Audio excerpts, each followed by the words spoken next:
Sia lodato Gesù Cristo e avanti con Maria. Carissimi, vengo a darvi appuntamento dopo questa pausa estiva indimenticabile nella quale ci hanno acquisito Piccola Nazareth, ma noi siamo sopravvissuti perché ci accompagna la Madonna per un appuntamento imperdibile. Domenica 6 ottobre a Milano alle ore 14:30 ci ritroviamo, per quanti lo vorrete, per un momento di preghiera. L'ultimo nostro raduno è stato a giugno a Firenze, una lunga estate che adesso volge al termine. Vi aspettiamo con la corona del rosario in mano, noi il popolo dei rosarianti, a Milano domenica 6 ottobre, prima domenica del mese dedicato alla Madonna del Rosario.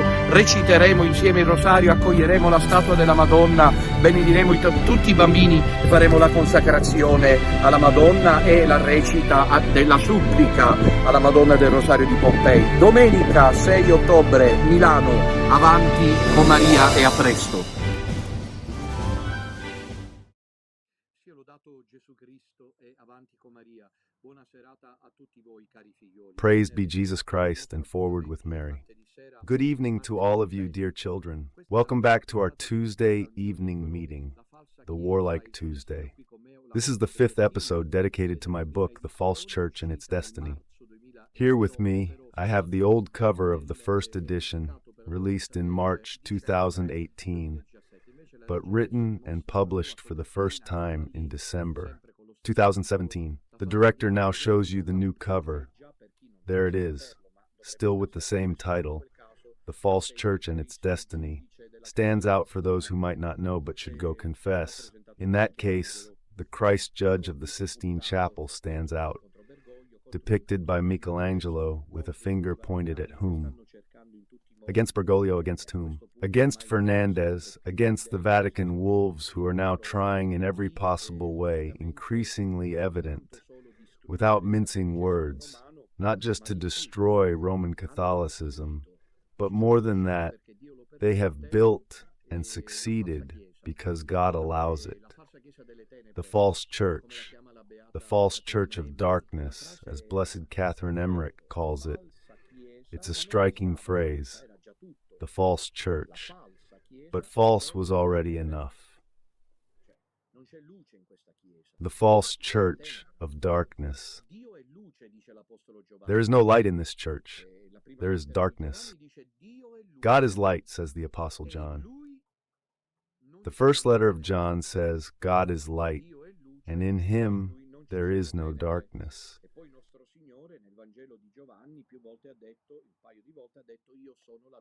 And then our Lord in the Gospel of John said several times, a couple of times he said, I am the light of the world. Also in the prologue, the Logos, the Word was the light of men. When Blessed Catherine Emmerich speaks of the false church, she was the first to use this terminology. False. Sorry, we don't need to beat around the bush. False means it's not true. I don't understand how 𝐥'𝐿 can blame me when we are living the prophecies. False means the opposite of true, so if it's false, it's not true. We can't really propose an intermediate position, like the one suggesting Bergoglio is a false pope, yet leads the true church. Still, there might be those who think this, that is, Bergoglio is not the pope, he was invalidly elected, and yet also leads the true church.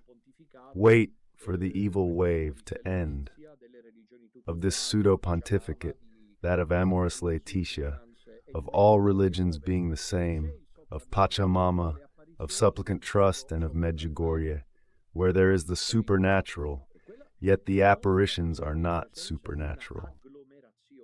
Understood? And that shows we are dealing with an agglomeration, a consortium, a reality that pretends, is still pretending to be the Catholic Church, but in reality it is the false church, as Blessed Catherine Emmerich says. The false is the title of my book. The false church is its destiny, the false church of darkness, because the one who leads this church is Satan. It's the final attack. It's launched against God. It's the counter-narrative, the counter-proposal. We should all, myself included, as I speak to you, continually reflect on this, even if it is certainly not a pleasant meditation. What is authentic, what is true in the Church led by Bergoglio? There is the apostolic succession, it's definitely there, but also, you know, that intention is required. When celebrating Mass, do the Bergoglian priests, the Bergoglian bishops, Bergoglio himself, intend to do what the Church says when they celebrate the sacraments, or are they doing something else? I think that after this further incident in Medjugorje, which I addressed this morning, I would say it's relevant because tonight's episode, as you can see, fits perfectly. It's timely. I think that as Fra Celestino personally told me, and in this he might be optimistic, I don't know, he doesn't think they will continue to pretend nothing happened, that they will file away this latest affront along with all the others, because at that point they are unworthy. I'm not talking about the Bergoglians, I'm talking about the 𝐸'Ž𝐼. But they are unworthy people, if even this Medjugorje affair that has affected them deeply more than trust. It pleads indeed loves, if joy put together. Look, they are affected deeply, and who knows if God is allowing it to awaken one last time. The incredible conscience of Father Livio Fanzaga and all those who follow Radio Maria. The incredible situation of those who, then, by now, I don't know if you all agree, those present here.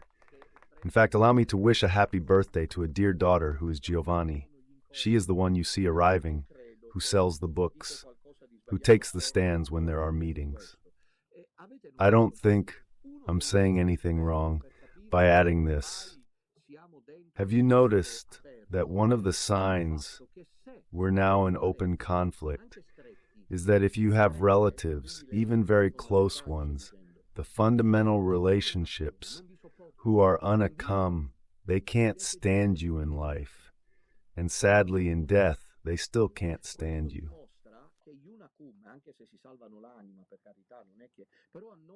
This shows that the 𝐸'Ž𝐼, even if they save their souls, for heaven's sake, still, none of us from the small remnant who shout the truth are tolerated by anyone. Know why? It's my fault. You are paying off my debt. Because I said these things, including the Medjugorje affair, ahead of everyone else, and they are coming true. Do you remember when I said a couple of years ago, one come, you don't want to listen to me, you'll see how you'll end up. Now over at the New Daily Compass, as I was saying this morning, even Director Cascioli has weighed in on the Medjugorje affair, because they is affected by this matter, and is honest in admitting that there's something amiss in Fernandez's Queen of Peace document, but it's a noose around the neck. It's clear now. I wonder what the 𝐸'Ž𝐼 plan to do. They're waiting for Bergoglio to die, and God keeps him alive.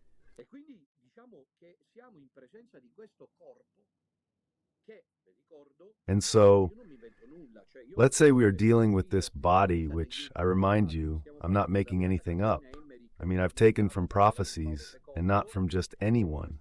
We are talking about Blessed Catherine Emmerich, beatified by John Paul II, and then we are also talking, for example, about Padre Pio. Yesterday was his feast day. Padre Pio, I'm now summarizing my book. Then you can buy it if you want, you can read it. I'm presenting the dish, the menu. Then if you want, you can take the dish because I've tried several times to read my books live. I get bored. What can I do? Ah, they say you can't say I'm bored. I apologize. I'm bored reading my own books. But not because they're not good, because I wrote them. So what's the point of reading them? All right, if I have to do the episode in that way, then every time I tackle the chapter, you read the chapter yourselves. But I offer you the leads. I think it's better. It's the best way for teachers, and honestly, I give a little bait to the traditionalists. Otherwise, poor things. Now they've decided to pretend once again that I don't exist. They are embarrassed by Mora to late teen, by Radio Spada Spa, by the others, when yesterday I threw it in their faces. But why? Place the photo of Padre Pio, not Saint Pio, because he was canonized by John Paul II, who for them is the Antichrist, along with Monsignor Lefebvre. Don't mention Padre Pio's link to Paul VI. Why, you wretches, don't you publish the letter that Padre Pio wrote to Paul VI, where he renews his loyalty to God? Do you think you're right, or is Padre Pio right? No, for heaven's sake, you're right, you traditionalists. All right, let's get back to what I was saying. So, I'm offering an interpretative path. I remind you that there are other informative texts from earlier times that foretold what we are experiencing.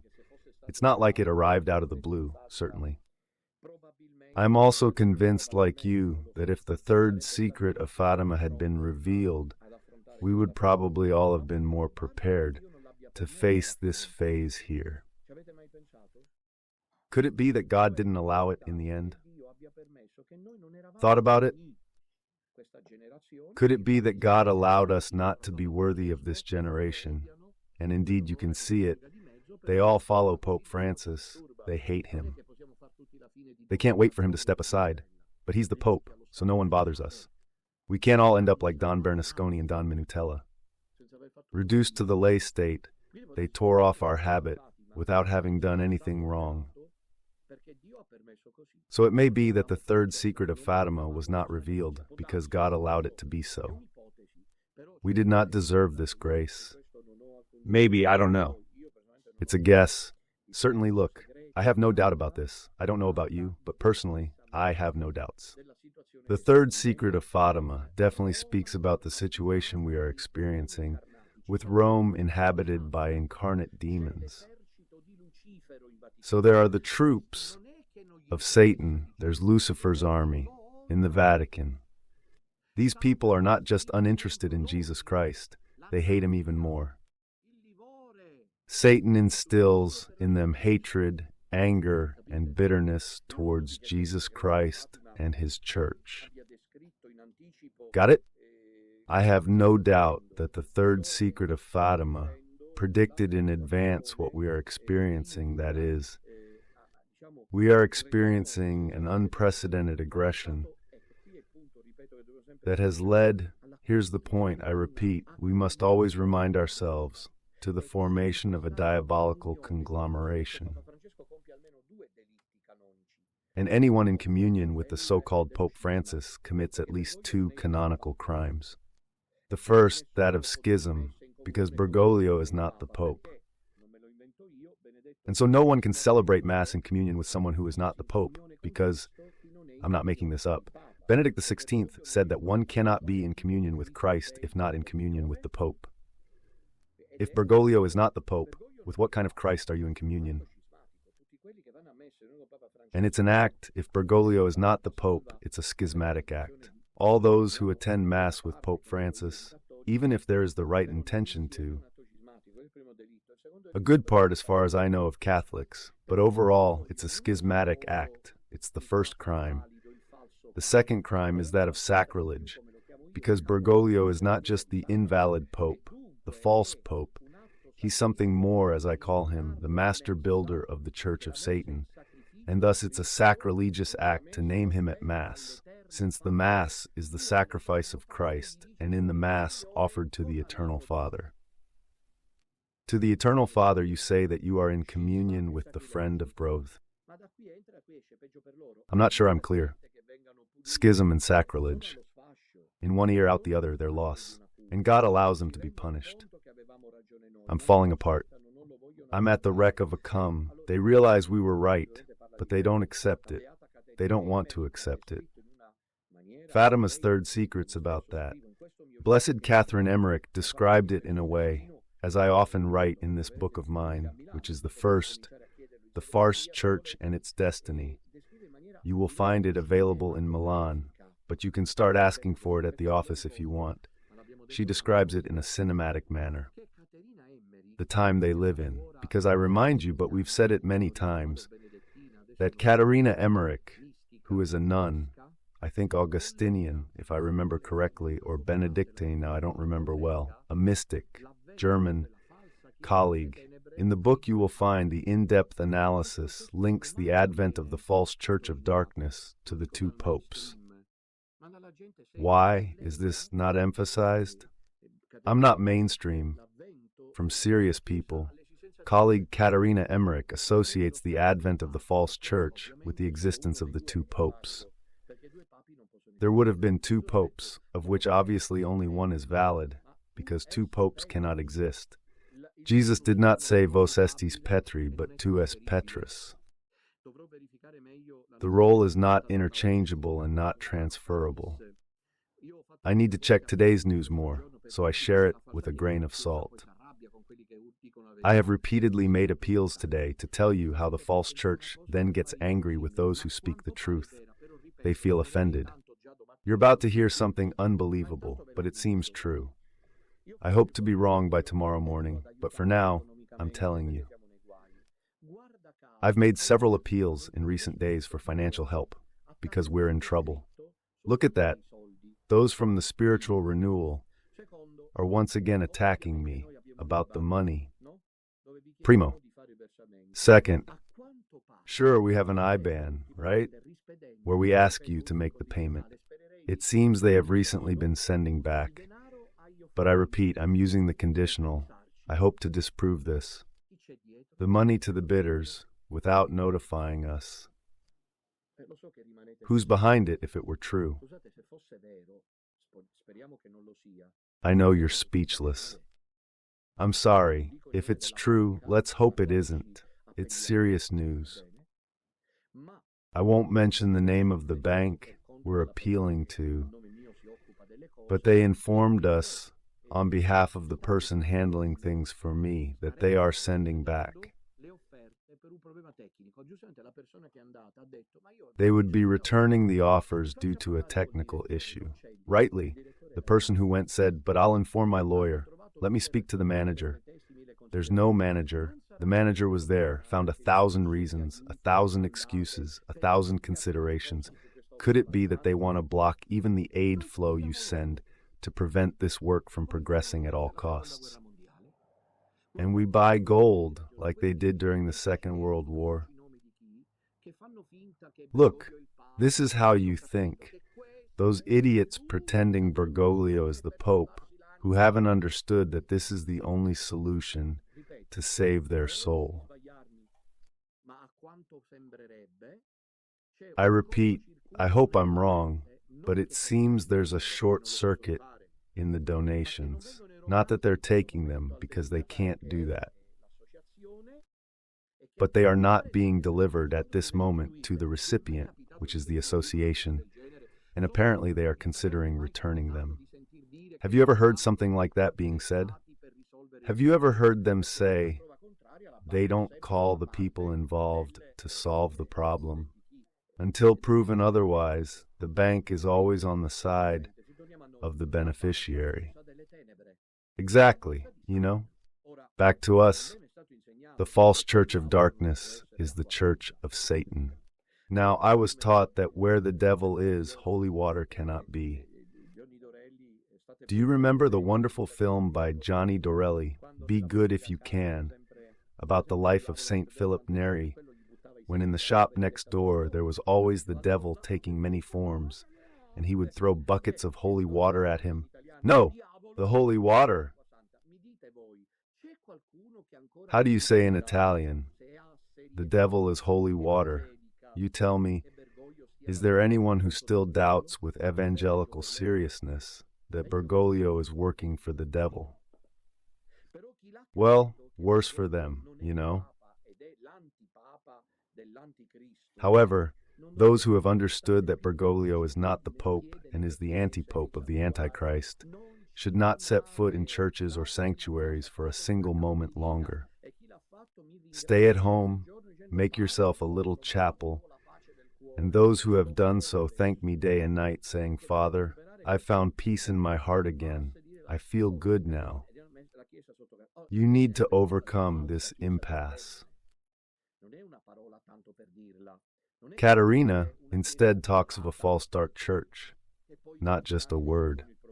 It's not about saying an occupied church that the cardinals will then solve the problem. No, because the same Catherine Emmerich, I remind you, links the advent of the false church of darkness to the two pontiffs. Remember the two popes, one of whom is the one who suffers from the true pope, and then to the advent of the great prelate. I don't make anything up. Katerina Emmerich says it. And even mentions in the profile that you know those things there.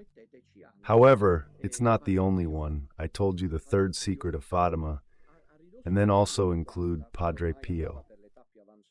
Padre Pio, in the late 1950s, when he was reaching an older age, as recounted in a couple of books I reference in my own works, Father Gabriele Amorth, Padre Pio, in the final phase of his life, suffered for the Church.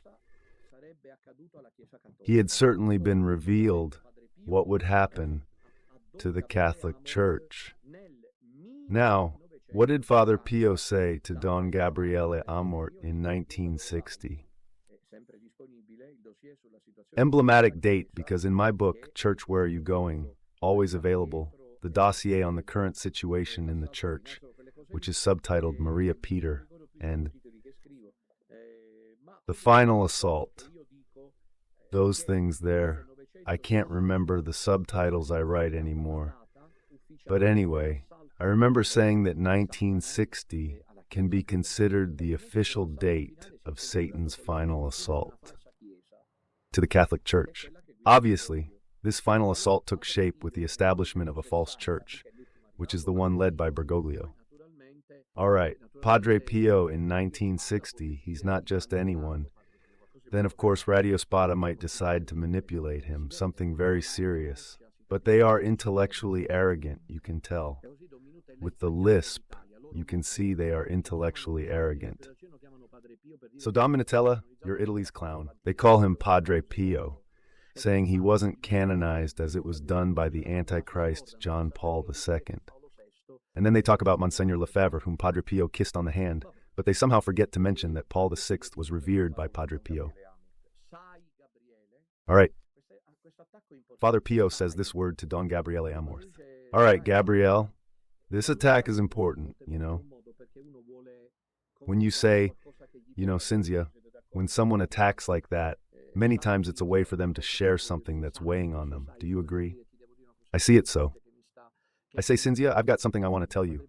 This, is like saying I have something important to tell you that's weighing on me. Father Pio felt the need to see someone again for two reasons, probably. The first was to share his struggle, and the second was to have a witness. And it was no coincidence he chose, look, to Father Gabriele Amorth. Let's quote the phrase in full. Gabriele, it is Satan who has entered the Church. Then Paul VI, perhaps knowing these words of Padre Pio, in fact I am certain, will say through some crack, the smoke of Satan has entered the Church. Satan's in the Church, Gabrielle, it's Freemasonry. Those are the founding fathers of Bergoglio, Fernandez, Hollerich, Paglia. The list is unfortunately endless, who are now in command within the span of 50 years. At the helm of what? Of the Catholic Church. They think so. No, it's the Church of Satan. Gabriele, it's Satan who has infiltrated the Church, and soon, he will come to rule a false church. Now, naturally, Italian is Italian. In the meantime, let's take it as true, because I told Father Pio and I told Father Gabriele Amorth, so they are two similar minds. And then we examine, it's not that Padre Pio says he has entered the Church and will govern it, but he says he has. And then there's the passage here, it's that Don Minutella and the small remnant exist, because there's that passage, we are all indebted to this phrase of Padre Pio, because Padre Pio doesn't say, Gabriele, it's Satan who has entered the Church and for some time will govern it, but he says it's Satan who has entered a church, and soon, that important soon, will come to govern a false church, not the Catholic Church, a false church. It's about Amoris Laetitia, Trus Samplicans, and the Madonna of Medjugorje, which is unclear whether she appears or not, A grotesque, carnival-like church, a church of Satan, a church of darkness, a church of heresy, a church of apostasy, a church of Pachamama, a church where all religions are the same, and so on. And then there are also other prophecies that I mention in this book of mine, which are, for example, on a less prophetic and more theological level, a dual prophecy, one quite well known, the other quite unknown. Monsignor Fulton Sheen is one. Who needs no introduction? Monsignor Fulton Sheen. Monsignor Fulton Sheen was an American bishop, a televangelist, maybe as good as me. I don't know, take note. Traditionalists, come on, not as good as me, but he managed. Monsignor Fulton Sheen, at one point, speaks of the mystical body of the Antichrist. And in short, he says it will be, as you'll see in my book if you read it, a church that pleases the world, a church where Jesus Christ will enter the bazaar of other saviors of the world, no longer the only savior of the world, but one among others. That's what religious syncretism is. Because we have also focused on a certain verve. Now you'll start to understand why. On Medjugorje, because I was a midfielder. Now I'm a breakthrough forward because I was waiting for that. I expected it, and so now I speak clearly. However, let's not forget that last week in Bergoglio, in Indonesia, the one who should be the Pope announcing Jesus Christ, was able to say that all religions are equal and that there is no difference. No, difference? And who the heck is Jesus Christ then? We are at total apostasy, because when you say that all religions are the same as the supreme head of the church, it's clear there are two possibilities. Oh, he is not the supreme leader, or if he is, Jesus Christ has deceived us. Because Jesus in Matthew 16:18 said the gates of hell shall not prevail. Ready? Here. So a certain Mr. Fulton Sheen says that this church which the Antichrist would lead would have been founded. I don't know what you think. Sometimes I think that these preachers like Fulton Sheen, God unknowingly gives them insights of which they are not aware. Because Monsignor Fulton said there will be a traitor. These are Fulton's words close to the 1940s. In the post-war period, there will be a traitor, and the Iscariot will be among us bishops. Got it? You know, I've mentioned it several times that apart from the fact that apparently the document of Bergoglio's diaconal ordination cannot be found, well, I have no news of this. But I do have news of the fact that when Bergoglio was chosen by the Freemasons to be made bishop at all costs, he was coming and going, and who knows who he was associating with in the meantime. The general father of the Jesuits, Father Hans Peter Kolvenbach, had placed a solemn veto on the episcopal consecration of Monsignor Jorge Mario Bergoglio. His superior did not want him as bishop. He had also explained why he is double-minded and false. Words of Kolvenbach. However, he still became a bishop. He had to become a bishop, then a cardinal, and then elected in place of Benedict XVI. As Monsignor Fulton Sheen used to say, for the constitution of the mystical body of the Antichrist, a traitor is needed. The Passion of Christ began with the sacrilegious act of Judas Iscariot. The Passion of the Church begins with the sacrilegious act of Bergoglio. Monsignor Fulton Sheen says this church would please the world. From a theological perspective, these ideas were already somewhat prepared by the theologian Karl Rahner, who said that what was needed was a church that was no longer dogmatic, no longer moralistic, a globalist church, a syncretistic church, you see. That's what Bergoglio is doing. I don't know, this overall picture should be quite clear. Especially, I also find another prophecy, probably also unconscious, by Cardinal Karol Wojtyła, who was invited by Paul VI to preach the annual spiritual exercises to the Roman Curia, in which the Pope also participates. On that occasion, John Paul II, still Karol Wojtyła, held among other meetings a talk in which he explained the constitution of an anti-church within the Catholic Church. Paul VI had already said that there is a non-Catholic thought prevailing, and that the real, true Catholic thought will survive in a small flock. Here I then connect to what I wrote. The prophetic panorama of the last 200 years regarding the establishment of a false church. Here is the title.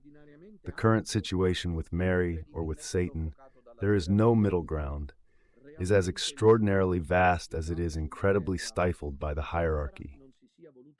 The heavens truly bent down to earth, but it seems the divine voice was not heeded. From the vision of Leo XIII, now this one I had saved for last, it's already 9:30. Remember that Leo XIII, on the 13th of May, 1881, witnessed a vision after Mass while he was in Thanksgiving. He himself will go to write down in his study what it is about and what he experienced. Practically, he saw the Catholic Church attacked by demons, by all of hell. Even this, Padre Pio, I was saying, that there would be a moment when all hell would came to earth. Pope Leo XIII writes the prayer to Saint Michael, because he knew that the Church would be attacked by Satan. From the vision concerning an unprecedented assault by Satan against the Church, which prompted the Pope to write the famous prayer to Saint Michael the Archangel, to the third secret of Fatima, from the extraordinary priestly existence of Padre Pio, to the vigorous pontificate of John Paul II, with the rich and varied cycle of Marian apparitions scattered around the world. From Garabandal, I mention those I listed in 2017. I confirm all of these. From Garabandal to San Damiano Piacentino, from Akita in Japan just last month on the 15th of August, Sister Agnes, who was the visionary, passed away. From Akita in Japan to Belpasso, Rosario. The seer is still alive, the Immaculate Heart of Mary, Queen of the Rosary. That's how the Madonna was called at the gates of Catania, in those apparitions where all of Sicily went. Then, a little later, people started coming from other places, witnessing the phenomenon of the sun, those things there. From Medjugorje to Amsterdam, the view is truly remarkable. Unprecedented in the history of the Church, with a sort of Marian intrusion, which initially caused annoyance, and then open hostility from the hierarchy currently governing the Church. Note, I'm still talking about the hierarchy currently governing the Church. There's no hint, not even a trace, of what I've developed from 18 to today. Without counting the gift of extraordinary writings like those of Maria Valtorta and Luisa Piccarreta, of Don Dolindo Ruotolo and Don Stefano Gobbi. In short, it could be said that in every era, the spirit of Satan has stirred up charisms and prophecies. But what we are experiencing, as the Blessed Anne Catherine Emmerich had already foretold, is a truly unique time, precisely because it seems to be the one of the conflict mentioned in Revelation 12, between the sun-clad woman and the hellish dragon. People expect these signs from above, from the sky. I don't. For me, the big warning, without denying that it could also be that, for me, but I hope you'll all forgive me, it's not mainly that. For me, the 3 days of darkness, which will also be what you expect, for me, it's not mainly that. For me, the 10 secrets you expect are not mainly that. Because for me, we are experiencing them more than we could have ever imagined. Sometimes in the morning, I wake up and say, wow, what times we live in. We still have to fight today, you know? Because no one could have imagined this formation of a false church of darkness that preaches another gospel and falls into the grotesque. Because I invite you to read when you're feeling a bit down that Fernandez's writings, even those from before he became prefect of the faith, There is Satan in the Vatican, not because Bergoglio is there, but because Fernandez is prefect. For me, Fernandez surpasses Bergoglio. It's grotesque, truly grotesque. When he published the supplicating trust, since half the world was against him, he then added an explanatory note where he said, however, this blessing should be given in 10 to 15 seconds. Now, in the document about the apparition of the Madonna at Medjugorje, he mentioned in the explanatory note held a few days ago, I believe yesterday or the day before, he said to the Pontifical Marian Academy, he said this, he said, but if we then circulate these messages, no one will read the Church Fathers anymore. It's not like the Church Fathers had visions. The high magisterium of the prefect of faith, you understand? And so there's no doubt that only those who refuse to see don't see. Our pain starts here, right? We will see each other, God willing, in 10 days in Milan on the 6th of October. But our shared pain arises from here, thankfully shared, as we realize they did not want to see the truth. The light shines brilliantly in the darkness, yet the darkness did not embrace it. It's a fact. The stakes are incredibly high, I wrote in 2017. The situation is serious. Why did God give me the Madonna? Give me this very clear light. To be hated and remain disliked by 3/4 of humanity. And it's not like things always go well with the neighbors, because the devils oppress and torment you too. Got it?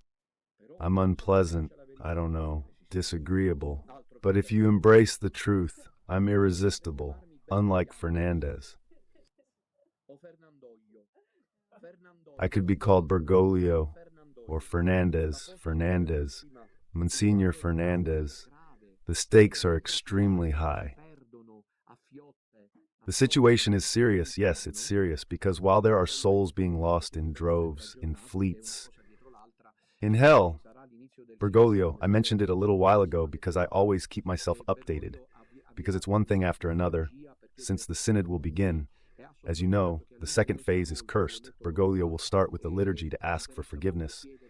And he emphasized that he is very interested, I mentioned it a little while ago, very interested in asking for forgiveness for sins against the environment. It's urgent, said Pope Francis.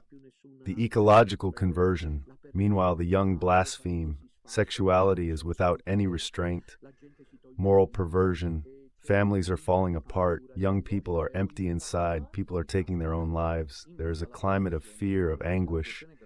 Yet the Pope of Satan calls for ecological conversion. The situation is grotesque. There is at stake the above. This was written in 2017. Look, this is a prophetic book. Buy it and keep it. The survival is at stake, I write, in 2017, not just of the structures, the general frameworks of the Catholic Church, but as is now evident, the very 2,000-year-old Catholic spirit is at risk of extinction. Look, when I wrote this, none of what exists now was there. Trust me, you have proof. Words fly away, writings remain, even if it was said in macaronic Latin, Silitera cadet tota sapienza silicat. All right. The risk of extinction looms due to a vague and nebulous thought, masquerading as the adaptation of faith to the world. Mamma Mia Sunday, the now daily extravagances of the spokesperson of the false church in government are, among other things, supported by the embarrassing silence of that minimal yet potentially decisive. I'm about to cry.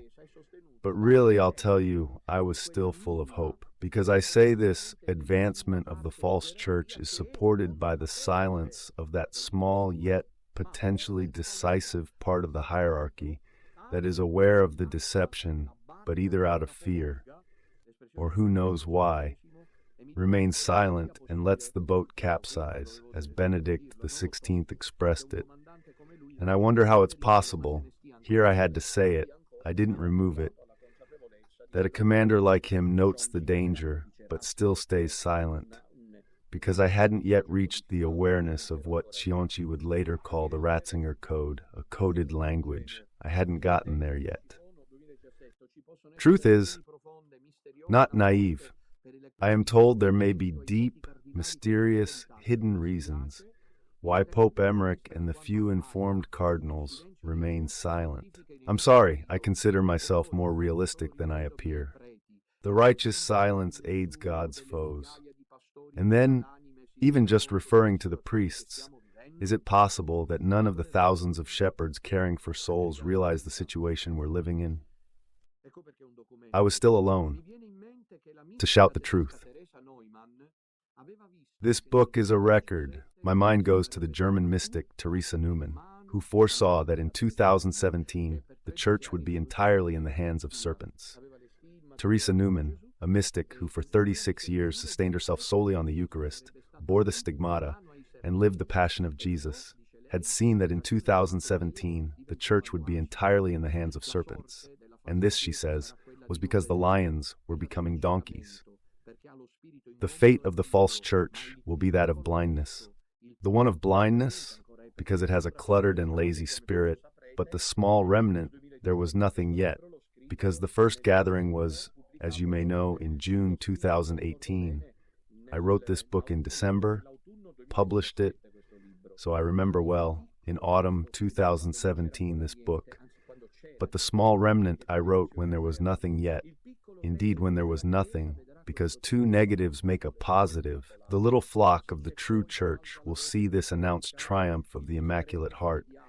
If there is then someone who raises the prophetic voice, the media discredit and defamatory pillory advance with such skill that unfortunately the masses only fall victim to it. I could not imagine that I had to be seen as the segregator of nuns of young women. Well, if they knew that I am the one segregated by them. The voice outside the choir is destined today almost to white martyrdom, since in view of a never well-clarified disobedience, it is cornered and deprived of any canonical guarantee. The deception is truly well organized. They will have to be removed, 2017, all those who do not allow themselves to be contaminated by the spirit of the false prophet will have to be removed. Shut up, meanwhile. The prophets of Mary, and even the post-woman herself, as this Madonna who appears everywhere has been reverently called at the top, are given a voice in all Catholic forums to the false prophets, those who distort the doctrine and propose new formulations that, as Emmerich prophesied, are actually extravagances suggested by the devil. And so we are the small remnant born in 2018. We've existed for 6.5 years. We must carry on. Dear children, with the rosary in hand, aware that the Madonna will ultimately triumph, the more we see evil advancing, the more we reflect on the words of Origen. Don't worry, he used to say, the more evil spreads, the more it begins its decline, like an abscess in the mouth, the inflammation. When inflammation of any kind in the human body, internal or external, is at its peak, one feels unwell and it seems like there's no way out. When it's the peak of inflammation's expansion, that's precisely when it starts to calm down. I actually knew an elderly doctor who always got it right, because for people who went there with inflammation, he was reluctant to give medication, and he would say endure for 2 or 3 days and then it will all pass. Wow, this is true. Let's talk, obviously, not about serious illnesses, but about inflammations, an abscess in the mouth, cervical osteoarthritis, lumbar osteoarthritis, eye pain, hand swelling, a bite. From insects, you get inflammation. This doctor made a fortune saying endure 2 or 3 days and it will pass. Because he knew that the inflammation is there, it starts, it develops, it seems like it should take control, but just when it's at its peak, the phase begins. Decline. Dear children, I announce to you for the first time this evening that we might already begin to glimpse the start of the decline. Praise be Jesus Christ.